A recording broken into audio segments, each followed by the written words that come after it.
এইসব জায়গাগুলো দেখে মনে হচ্ছে এখানে ধস প্রচুর নামে,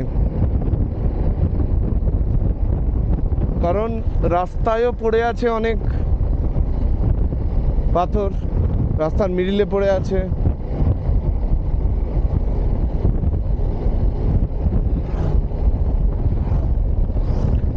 এখানে যতগুলো বাইক দেখতে পাচ্ছি প্রাইভেট বাইক প্রায় নেই, মানে সব rented bike, yellow number plate.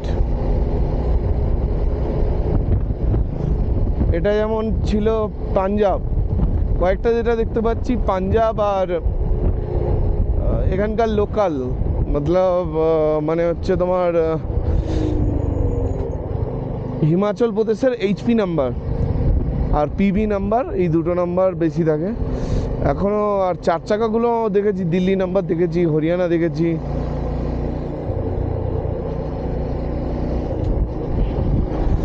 এখনও কই আমাদের আশেপাশের কোনো রাইডারের সঙ্গে সাক্ষাৎ হয়নি এখনও। এই যে দেখো, এই যে পাথরগুলো পড়েছে, এগুলো সব রাত্রিবেলা পড়ে।